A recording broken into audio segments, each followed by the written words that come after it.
Welcome everyone to this QC-Ware webinar.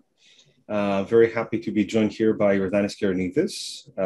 My name is Yannick Ambros. I'm the head of business development for QC-Ware. And today we're going to dedicate this hour to present a new paper that came out of the our quantum machine learning group that Jordanis is leading. And so we're going to take some time to go over the results of the paper. And then we're going to take some time to answer Q&A questions. Hopefully, we're going to have some time for Q&A questions in the end. I know there's a lot of material to cover, but feel free to use the Q&A function at the bottom of your screen to post questions. And even if we don't get a chance to answer all questions by the end of the hour, we'll definitely come back to it with through an email. And also, we will be sharing the slides to people that registered, and we will be posting the recording on YouTube. So with these housekeeping announcements, I'm happy to turn it over to Jordanis. Jordanis. Hi, thanks, Yanni. Hi, everyone. Thanks for being here. I can see many people attending, so this is great. It's a bit early here in California, but everything will be fine. So I will be talking about some work that we did with Anupam Prakash, also at QC-Ware, and we have been working on this thing for quite a few years now. So I guess we started almost 5 years ago with the work on recommendation systems, and since then many other works on different aspects of linear algebra and machine learning. And this is the latest paper that kind of combines many of the things we have done before and kind of extends them to some new powerful tools and applications for quantum machine learning. So let me start. I guess, ideally what we would like to do for machine learning is figure out how to get to this ideal target, right? Which is applications that on one hand have high impact, right? They solve problems that people actually want to solve, right? And the second property would be that we don't have to wait for 20 years or even more until we have a fault-tolerant, error-corrected quantum computer, but we can start hopefully seeing some of the advantages with not too stringent hardware requirements, right? So the question is, how do we get to that ideal target? And one way to do that, and this is something that has been quite common in the field, and this is something that we are not doing very much, is to start working with heuristics, right? So we're talking about variational neural networks, for example, or other variational type algorithms. And the good news with that is that, we can use the hardware that we have today, or maybe very soon, because somehow these heuristics are made for the hardware, right? At the same time, it is not clear to us and to other people, as well, how big the impact is of this kind of heuristic techniques.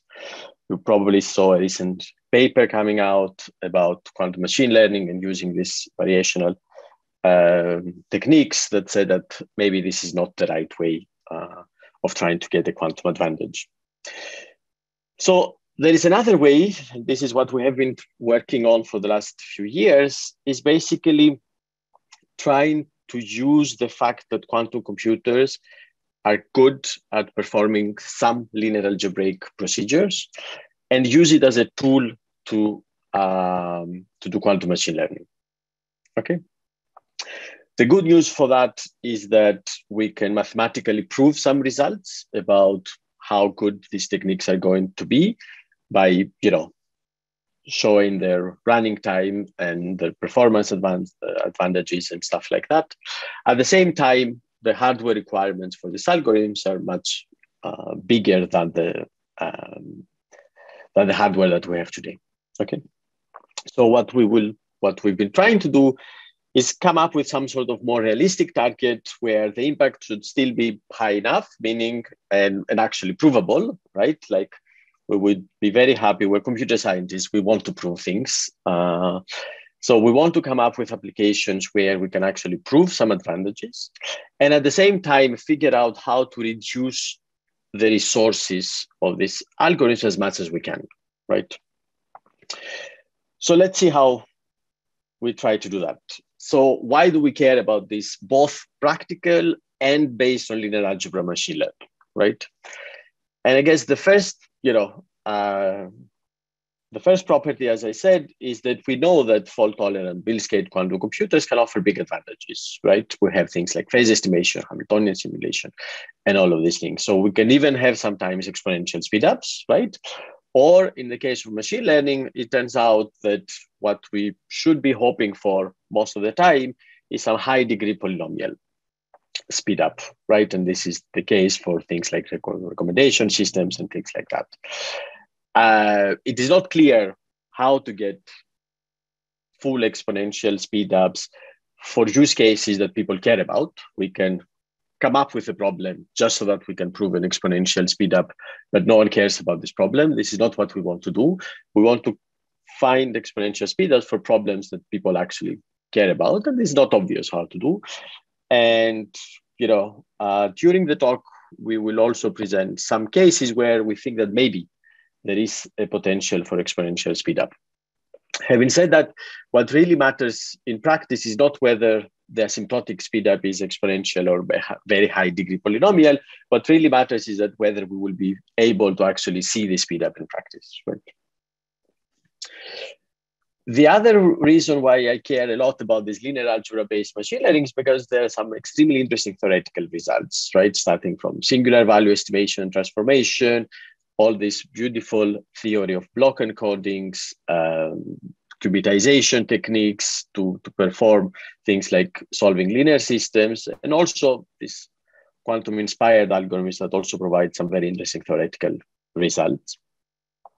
And at the same time, there's a potential for more practical solutions. And this is kind of why we have been working on this topic so much, is mostly because we also think that there are ways of trying to bring this linear algebra-based machine learning closer, let's say, to not to today, but to a few years from now. And for that, the main thing that we want to understand is how much can we use shallow quantum circuits, right? And for me, shallow quantum circuits are things like circuits with logarithmic depth, for example, right?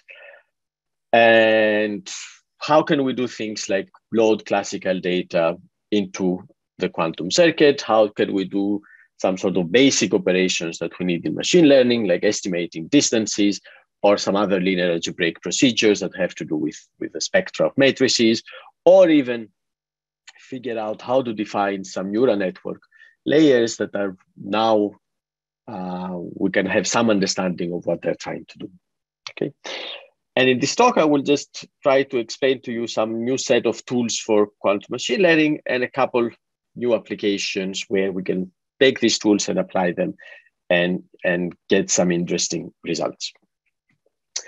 Okay, so let me start with some basic tools for linear algebra. This will be the basis of the, as I said, the longer term applications, and then we'll try to see how can we bring all these things closer to today, okay?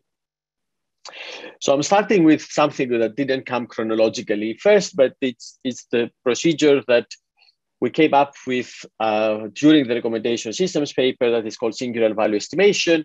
This is kind of the extension to something that you all know, which is the phase estimation procedure. The phase estimation deals with eigenvectors and eigenvalues of unitary matrices, right? And here what we did is that we extended this to the case of non-unitary matrices, right?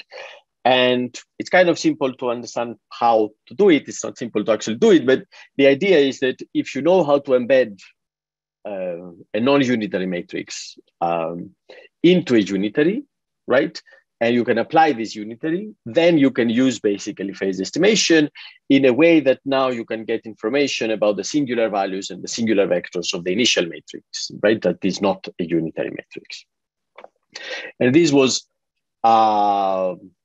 improved a couple of years afterwards to get even better running time with respect to the error of this procedure, right? And if you have these procedures that basically say that for every eigenvector, you can assign the correct eigenvalue, right? Or for every singular vector, you can assign the correct singular value, then you can see how to do many of the linear algebraic things that we will need, things like matrix multiplication, or inverting a matrix, right? If you know the eigenvalues, you can just invert them, and this is how you invert the matrix. Or you can use these techniques to project things on the top eigenspace of a matrix, and this is procedures that we used for low rank matrices and things like recommendation systems or PCA and things like that. Okay. So actually, we use this singular value estimation to present this, one of the kind of first end-to-end applications in machine learning that had to do with recommendation systems. And the reason is that you can take this problem, which is kind of a use case which people actually want to solve. And if you write it down in a mathematical way, you figure out that basically what you need to do is exactly what the singular value estimation procedure does, right? And we can use the fact that the quantum computer can do the singular value estimation faster to provide competitive recommendations faster than what the classical algorithm can do. And how much faster, is the quantum algorithm with respect to the classical algorithm? This is something that it took a few years to understand exactly what is the right thing. Our algorithm, depended not on the number of users and products of the matrix, which are these very big numbers, but on the types of users, let's say, or the rank of the matrix, which is something much smaller, but still not very small, but much smaller than the number of users, right? And according to the best classical algorithm at that point, that algorithm depending on the number of products, and that's why this provided some sort of exponential separation. But then there were all this beautiful work by Erwin Tang and later on by other people that kind of also provided classical algorithms that only depend logarithmically on the number of users and products, but now they depend polynomially and with a much higher degree polynomial on this type of users. And in fact, this polynomial is pretty bad, and there are many reasons to believe that it will stay bad, even though it has become much nicer, the degree from what it was initially. But still, there is a gap between what this degree polynomial is. And in fact, even if you try these algorithms in practice, then they run slower than the previously known classical algorithms. So if we really want to understand, if we want to see theoretically what is the advantage we get, then this is a polynomial, right? But the hope is that it's a high enough degree polynomial that you can actually see it in practice once we have these larger scale quantum computers. Okay, so this was kind of a first application, which was an older one. I just wanted to put things in perspective on something that it's a longer term prospect.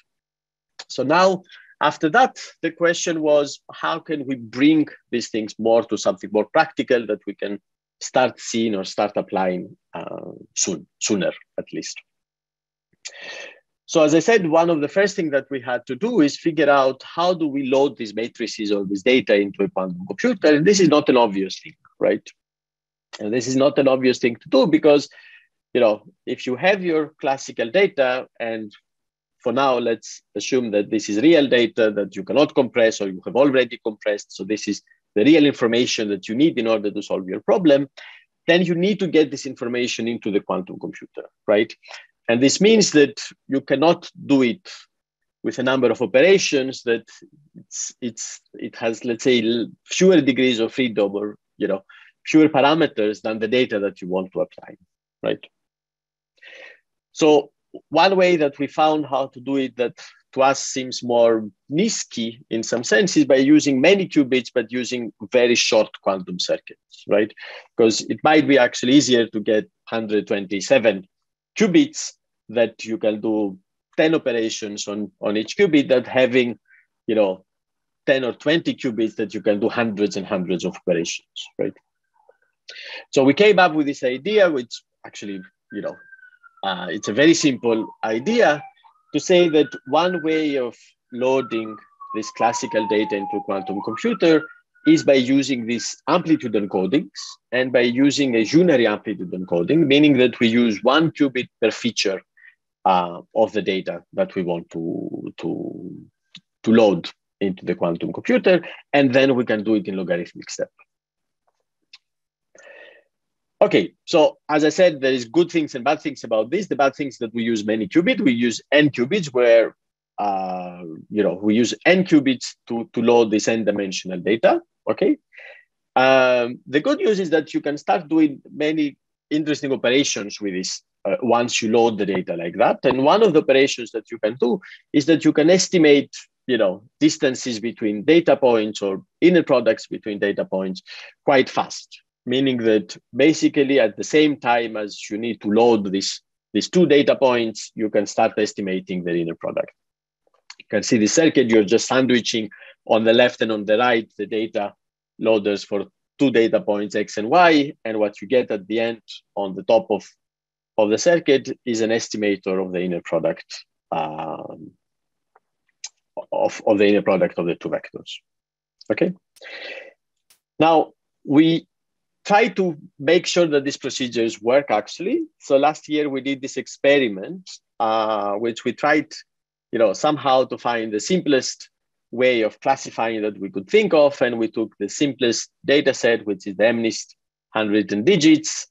We also tried to come up with a quantum analog of the simplest classifier that we know out there, which is the nearest centroid. And the thing that you need to do in the nearest centroid algorithm is again, estimate distances between data points or between data points and centroids. And we used exactly these data loaders and this distance estimator to send this algorithm to a quantum computer. It was an IonQ computer. And we kind of managed to do, for the first time, a 10-class classification on this 11-qubit quantum computer. Of course, we had to a PCA before to reduce the dimension of the MNIST digits. Already, we cannot deal with 784 dimensions, so we had to reduce the dimension, but at least we saw something non-trivial, which was not possible like 2 years earlier, which is that a quantum computer could distinguish between 10 different digits with some sort of precision, which is almost 80%. Okay, it's nowhere close to the classical one, which is 99%, but it's a non-trivial precision, which is much more than the 10% if you just randomly flip a coin. We arrived to 80%, and I think with the new quantum computers, even a year later, we can get more than 80% accuracy with the same very simple algorithm. Okay, so as I said, this was a very simple classifier. The next thing we wanted to do is figure out how to start working with more advanced classifiers. And you kind of all know that, especially when it comes to image classification, what is really, the state of the art is neural networks, right? So we wanted to start understanding what can quantum offer in the neural network area. And one thing that we didn't want to do is, just come up with some quantum circuit that we don't really know how it works, or that it will give you, some vanishing gradients afterwards. But we wanted to understand, is there something that quantum can offer to classical neural networks? Because classical neural networks work very well. You also have extremely good hardware to run them, like GPUs and stuff. So we wanted to understand, is there something that quantum can offer? And we found one property to start with, which is this orthogonality property, right? So this is some work that has been done initially in the classical domain, where people said that if we can keep these features which are extracted from the neural network orthogonal to each other, then this kind of gives some good properties. The first one is that you can start having very deep architectures because you don't have this problem of vanishing gradients. And also you get a little bit more interpretable results because you keep these features independent and orthogonal to each other, and you can try to understand what they mean somehow. Okay. The reason why people classically don't use this orthogonality is because this makes the training much, much harder than if you don't want to impose this orthogonality. Basically, it takes it from a quadratic to a cubic running time. Okay, so what we saw is that if we use a quantum circuit to kind of mimic this fully connected classical layer or a convolutional layer, then we get this orthogonality in some sense for free, right? And we get it for free because you all know that the unitary matrix is an orthogonal matrix if we restrict to real amplitudes. So we managed to get, this extra property. And then we also went back to the classical case somehow and figured out how to get a fully classical way of training this network now with a quadratic running time and not cubic running time, and keeping this orthogonality of the features as we go through the neural networks. Again, we wanted to figure out if this kind of works or how it works today as a way to also benchmark the hardware. So we looked at the different classification problem. We looked at these medical images, which is kind of the medical equivalent of the MNIST dataset. It's called medical MNIST, right? It has many different types of data sets. And we use these orthogonal neural networks that I described before. We send them to the hardware. And what we get? We got that for very, very small neural networks, we can get some accuracies which are comparable to the classical ones on the equivalent classical neural networks. The more interesting thing is that we could simulate these neural networks for much higher dimensions, right? Because these are not fully quantum circuits, let's say. There is a structure to them. And we could see that actually we could get very interesting models out of this, which sometimes were better, sometimes were worse when it comes to accuracy, but more interesting, they were different, right? Because they were having this orthogonality technique. And we think that one could be able to use them in addition to the models that we get from classical neural networks, and in fact start combining the two together in some more robust kind of training or more aggregate learning in this case. Okay, so I talked about this because these are quite related to what I want to talk now, which is the goal of this seminar, which is to talk about these three new applications, because we will see both these data loaders and this pyramid type circuits as some special case or some basic cases of what we are going to do from now on. Okay, so let me start with the applications, and then I will show you what are the tools that we had to use in order to get these applications. Okay, so all these applications are in this new paper called Quantum Machine Learning with Subspace States. It is on the archive and under submission. So the three main applications that I want to talk about, the first one is the determinantal sampling. Then I will talk about compound matrix operations. And the last one will be topological data analysis. Okay, so let's start with the determinantal sampling. So let me start by saying that something which kind of, we know it's true in life, but it's also true in machine learning, which is diversity is important. And what do I mean by that?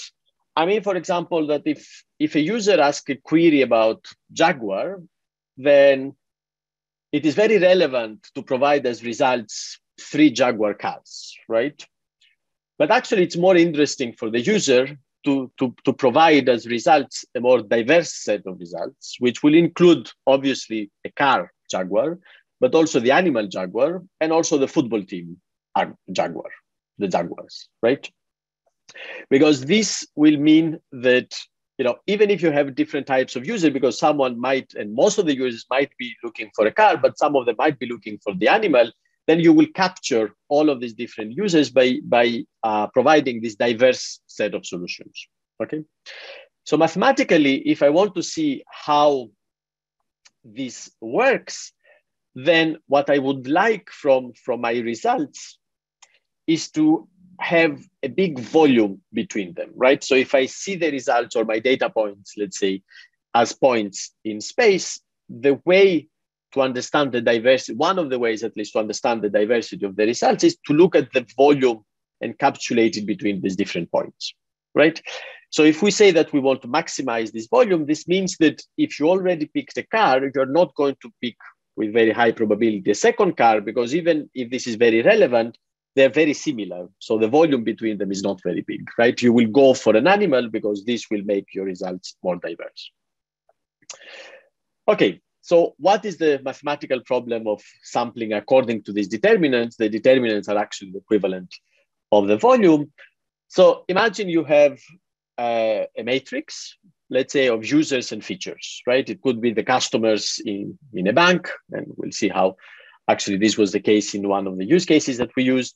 And the features would be some data that you have about the users. It could be some preferences or some financial data or some biomarkers, so many things like that, okay? So the goal is to pick, let's say, a representative subset of these users, okay? So what do I mean by representative? I would like to pick some subset S of the rows of this matrix, right? So let's say the ones are the people who are in and the 0 are the people who are out. And I would like to consider the submatrix that comes out by only picking these rows. This is this A sub S D by D matrix now. And what I would like is the probability that I pick a specific subset is proportional to this determinant of this matrix, right? And the determinant of this matrix exactly captures this volume idea that we were discussing before. So the best classical algorithm, and this is kind of an algorithm which is very recent and kind of improved a lot on the previous algorithm, is cubic on the dimension of your data points, okay? So in some cases when this D is very, very small, then this is fine. But when D becomes larger than this cubic thing, it's not, very efficient. And what we can show in the quantum case is that if we look at the equivalent quantum case, which would be a superposition of these subsets S, where the amplitude is exactly this determinant, which means that if you sample from this quantum state, then you get the subset S with probability determinant square. Then we can do this with a quantum circuit whose depth is only linear in D instead of cubic in D, right? And the number of gates that we need is n times D. Okay, so if n and D are the same order, you can think of D as n over 10 or n over 100, then you get roughly D squared gates, D depth, though the classical number of operations is D cube. Okay. So this kind of gives you this polynomial speedup, right? This is not an exponential speedup. But if we care about, if we can do this quantum operations in parallel and we care about the depth of the circuit, then it goes from a cubic running time to a linear running time. There are many applications of determinant sampling, right? I'm not going to go through all of them, but I will talk a little bit about the last one, which is using this determinant sampling as a method to lower the variance for ensemble methods. And this is what we did in a recent project with a bank, actually, where this matrix were the users of the bank and the features were some financial data. And what we wanted to predict was how probable was it that the clients of the bank will stay at the bank or leave the bank, okay? And the model that the bank was using in the bank was a random forest, which is a very advanced and good way of predicting, of using data to do such prediction, right? So what we wanted to understand is if we use this quantum DPP, quantum determinant sampling procedure, in order to pick the subset of the users that we use for each one of the decision trees within this random forest algorithm, whether we can improve the results, okay? So we know that we can improve the running time when we have the quantum computers. The question was, can we also say that this will improve the performance of the model? And for that, obviously, we couldn't simulate anything interesting or anything big with a quantum computer or with a quantum way of picking the DPPs. But we figured out a classical way, a fully classical way of starting to see some of the advantage that this determinant sampling will give you at the end, not all of it, but something that both will give you some decent advantage and we can now perform it with a classical computer. Okay, and what we found out is that we found a classical way of sampling through these determinants, not fully, but to some extent. And this improved the current model that the bank was using by 7%, right? And if you want to understand how much money this relates to, it was something like the new model would capture 40 million US dollars more than the previous one. So not a bad improvement. So we managed to improve the accuracy by 7% using exactly this determinant sampling. And what we expect and we know is that when we will manage to do this determinant sampling fully, meaning on a quantum computer, then this performance should grow more, because what we are doing is not the exact and the precise determinant sampling that we would need, but good enough to improve even classically the model today. Okay, so the second application that I want to describe has to do with compound matrices. And this is something that actually might potentially give you an exponential advantage between the classical and the quantum case. So let me try to explain, not in too much detail, but in enough detail, what are these compound matrices, because it's not something that we work with every day.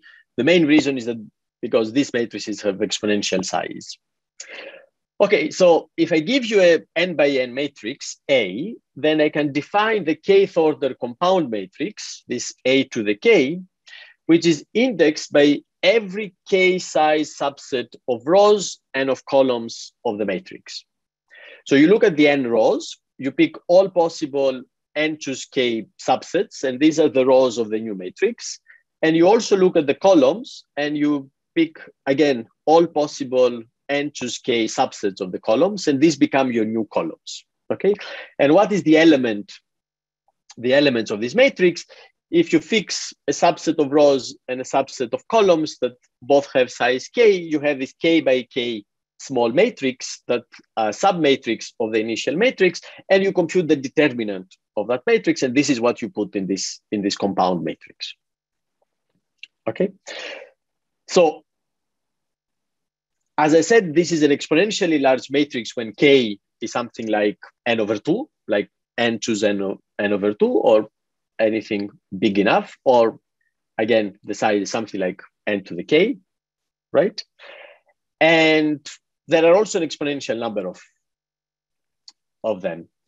So now the idea is that what happens if I want to look at the spectra of this exponential size matrix?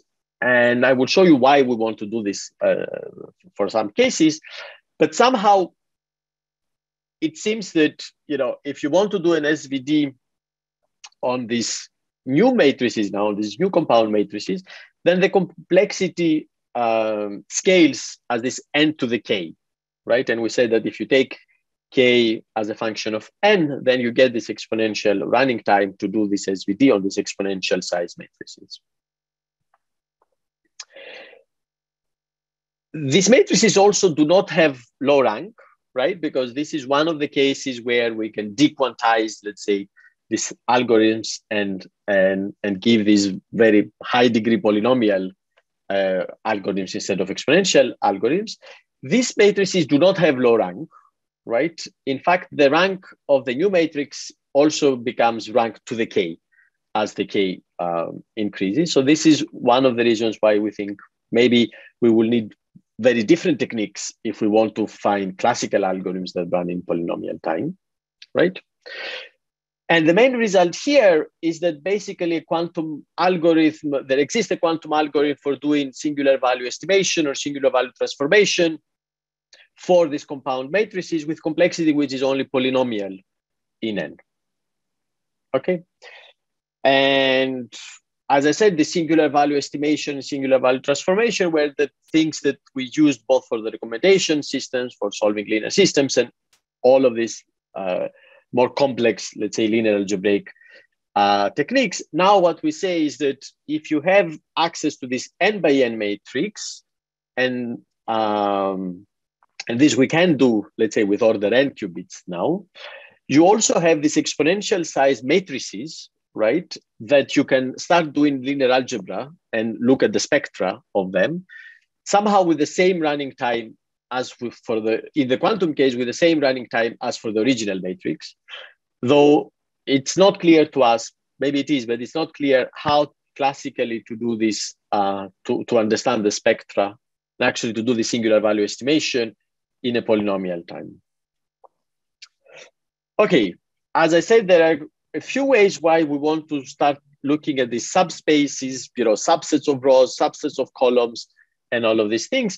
Mostly they have to do with cases where our data kind of changes over time as well, for example. These are some of the use cases. For example, if you want to have some trajectories, right? So positions that change over time and you want to see if something's wrong is happening, or if you want to look at motion and whether things are moving and how can you find the same thing moving within a video, for example.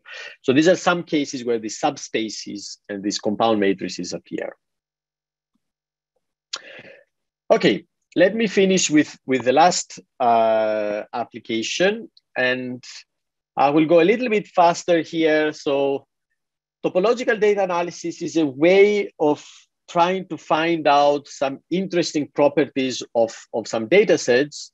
And these properties have to do with topology, right? So somehow I don't want to go into the details. This is not the main result of the paper, but somehow what we need to do in order to do this topological data analysis is to apply an exponentially large sparse operator. And this is the Dirac operator, right? Or the combinatorial Laplacian, let's say, of the data set when you see the data set as some sort of an extension or generalization of a graph. And the question was, can we have an efficient quantum way of applying this exponentially large operator and hence give some potentially exponential speed up for this topological data analysis use case? And in fact, this was the case. Like, there was a result a few years ago, and it has recently been improved to say that I can use order n qubits and order n depth quantum circuit to apply this Dirac operator, right? Though we don't know how to solve or how to apply this operator classically in less than exponential time. Okay, it might be still possible, but somehow we have this quantum tool that using n qubits and depth n, we can apply this Dirac operator, which is one of the things that we need for topological data analysis.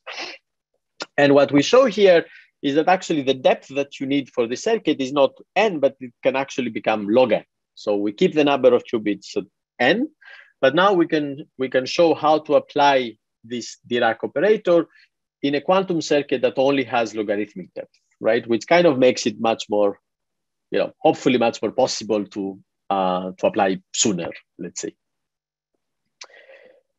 There are a few applications of TDA. I'm gonna go a little fast because I want to leave some space for questions, but let me just summarize the results and then I will go to actually explaining a bit the tools that we use, right?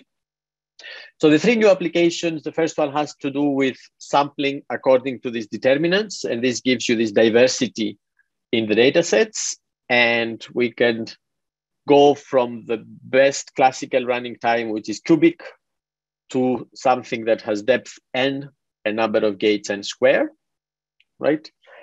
We can start doing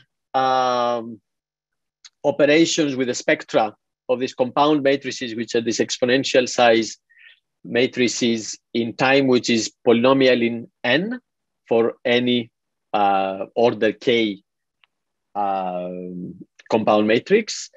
Though classically, for now, it seems that the best algorithm grows with k, it's n to the k, and this becomes exponential when k becomes order n, omega n. And the last application was for topological data analysis, where there we showed that a specific part of the algorithm, which is applying this Dirac operator on the simplices, we can reduce the size of the quantum circuit from linear in n to actually logarithmic in n, and still be able to apply this Dirac operator. Okay, so the last part of the talk will be a bit about explaining how do we get these results, right? And where does this new approach comes from? So I guess the main tool that we are going to use is what we call the subspace states, right? So what is a subspace state? It's pretty simple to understand. If I give you an orthogonal matrix, an n by d matrix, that has d orthogonal columns, if I look at the column space spanned by this matrix, at this, the subspace, then I can define a quantum subspace state, right, as a superposition of these Hamming-Wave D strings, where the amplitudes again is these determinants, right? Is the determinant of the submatrix that picks a subset of columns according to S, and this gives you a D by D submatrix of the initial matrix. So the subspace state kind of encaptures the subspace spanned by these, orthonormal columns. And what I want you to see is that the state is independent of what are these columns, as long as the subspace is the same. That's why we call it the subspace state. So for example, you can do operations on the columns. This will change the matrix, but it's not going to change the subspace. And this is not going to change the quantum state as well. So the states capture exactly this, the notion of the subspace. Now, the main question is, how do I prepare these states? Okay, these are great, maybe. We'll see how to use them. But one question before starting using them is, how do I prepare these states? And let's go back to what we said about the unary data loaders that create these unary states with an amplitude encoding of a vector, right? And in fact, if you look at the subspace states and you make d equals 1, right, then you get exactly the unary data loader for a one vector, for a single vector now, right? So what we had to do in order to figure out what is the most efficient way of creating the subspace states, but actually to define what we called the Clifford loaders, and you'll see why they're called the Clifford loader, which is in some sense a generalization of the data loader, right? It could be a generalization of any data loader. Basically, if you take any data loader and you sandwich an X operation between two of them, and you kind of change a little bit the gates that we were using these RBS gates, and now they have to be a little bit more elaborate. They're called these fermionic FBS gates. So you can define this Clifford loader. And if you see what this Clifford loader does, is actually it applies a combination of the anti-commuting operators of the Clifford algebra. Okay, it's fine. This is not the most important thing. The most important thing is that it gives you a way of computing, of creating these subspace states by applying this circuit d times once per orthonormal vector of this column of this matrix. Okay, so if we want to create the subspace state spanned by these d orthonormal columns, we just need to sequentially apply these d Clifford loaders one after the other, and note that the depth of this loader is only logarithmic. So the depth of the entire thing is d log n. There's a different way of doing the same thing, which is creating the subspace states. And now we'll go to the other thing that we discussed before, which was this kind of pyramid circuits where the gates were, again, these RBS gates that correspond to these givens rotations, right? In fact, this is a givens decomposition, one way of having a givens decomposition of any orthogonal matrix. And what we can see is that what we saw, for example, in the neural networks, is that if you just put 1, 1 in the beginning and then you apply this circuit then you get this orthogonal matrix multiplication, matrix vector multiplication. But here we see that if you put multiple ones on your input state, then what happens is that you create the subspace state that corresponds to the columns chosen by these ones on the input from this matrix, which corresponds to this V matrix. So these are two different ways of figuring out how to create these subspace states, right? And the last thing I wanted to show before we finish is how do I go from the subspace state back to the applications that we had, right? And this is pretty simple. The first one for the determinant sampling, it's pretty simple in the sense that the definition of the subspace states is exactly the state that we need to create in order to be able to sample from the determinants, right? So if we want to do determinant sampling, we need to create exactly the subspace state. And we saw how to create this now in depth D log n, as we saw, with n times d operators using these Clifford loaders, okay? And this is basically the quantum algorithm. Use these Clifford loaders and measure at the end. This will give you samples from the determinant distribution. The second application was how do we start doing this linear algebra with the compound matrices? And here the main thing to get, which, okay, it's not going to be totally obvious, is that if you have a block encoding for the initial matrix A, this is the small n by n matrix. So let's say if I know how to embed this n by n matrix into a unitary, then I have a block encoding for all possible compound matrices of any order efficiently. Meaning that if I know how to embed this n by n matrix into a unitary, not only can I do linear algebra on this initial matrix, on this initial n by n matrix, meaning inverting the matrix, projecting on the top eigenspaces and all of these things, but I can also do as efficiently linear algebra on this exponential size compound matrices that come from this matrix by looking at all sub-matrices of the matrix, okay? And the last application, that was the topological data analysis. The question was, how can I apply this Dirac operator now with logarithmic depth instead of linear depth? Basically, this is a single Clifford loader applied on the characteristic simplicial vector, and this Clifford loader corresponds to this exponential size Dirac operator. Okay, so again, here this reduction, this exponential reduction of the depth from linear to log n comes from the fact that for the first time we designed these Clifford loaders that have logarithmic depth and can produce these subspace states. Okay, so let me conclude, and we have 10 minutes for questions. So I try to show you some very powerful but very subtle quantum tools for quantum machine learning. We started with simpler things, like how do you load data using the unary encodings, or how do you estimate inner products. Then we went to the neural networks, where we started using this givens decomposition circuits as quantum layers for the neural networks.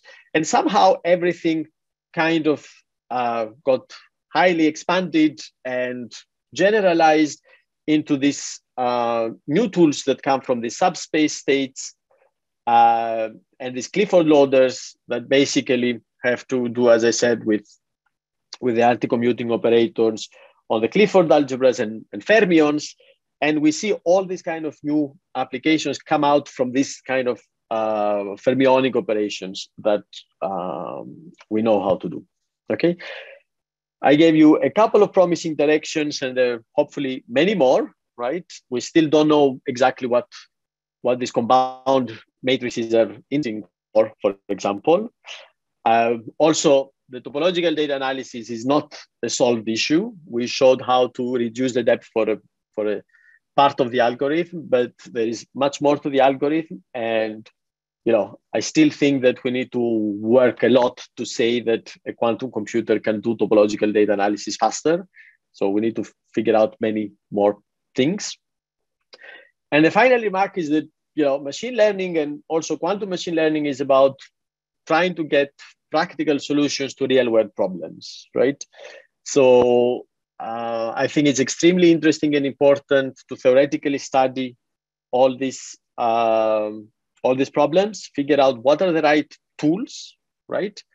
And then how to take these tools and actually provide a solution to a concrete problem, right?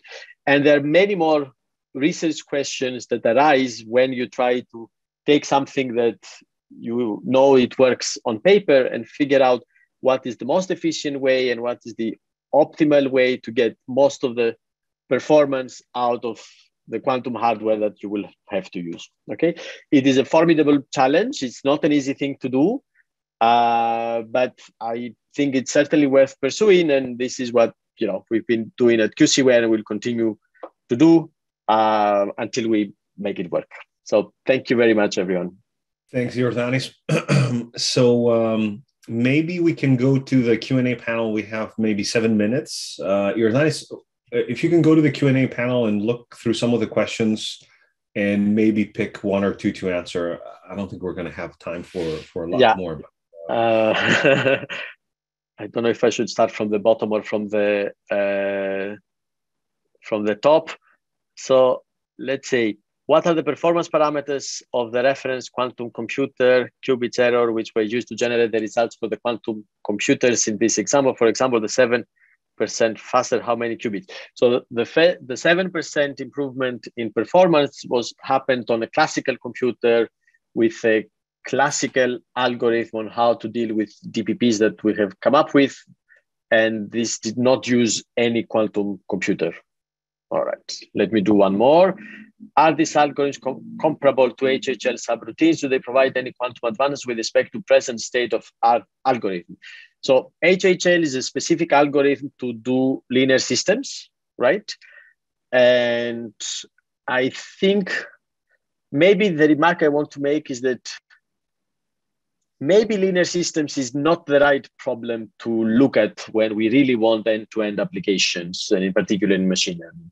It is a very difficult problem. There are many issues on how to take a quantum linear system solver and make it into a real solution to a problem, because it's not obvious how to do it.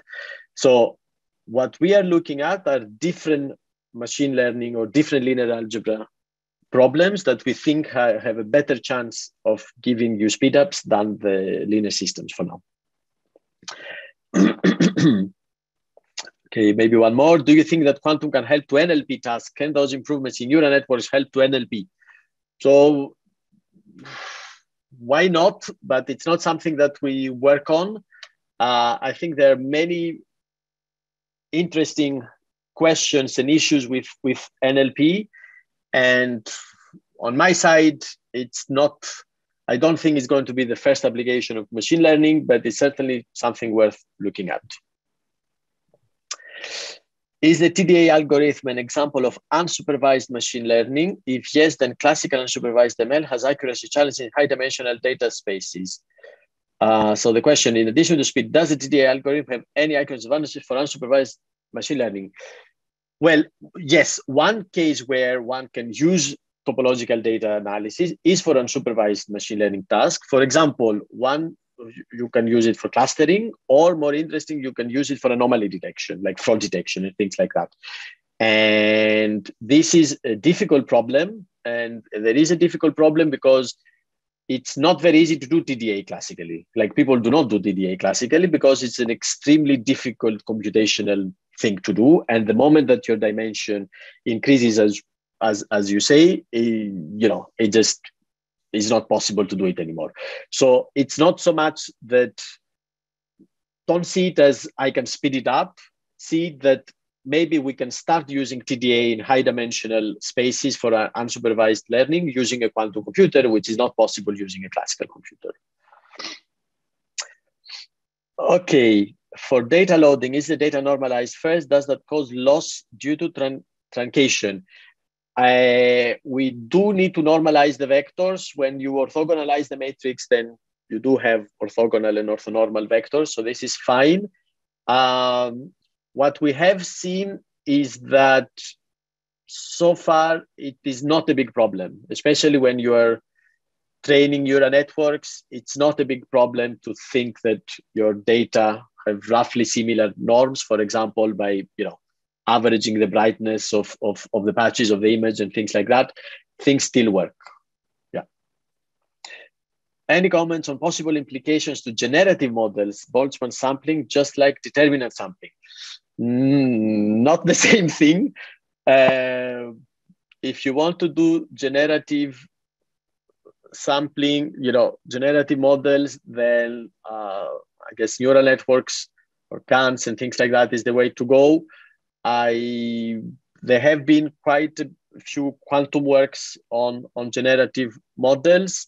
I would be happy to see more proof where people think the advantage will come from the quantum, using quantum instead of classical GANs, for example. It's a very interesting question. Yeah. What specific career advice do you have for an ML practitioner who is interested in entering into the relatively new field of quantum machine learning? So yes, I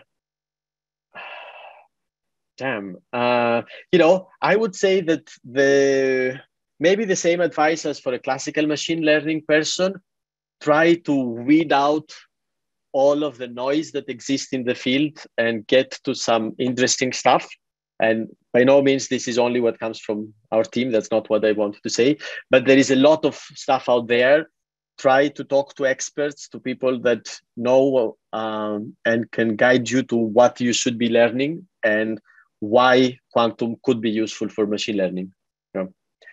I don't know if you will find a job now, but sorry, that's what I had to say.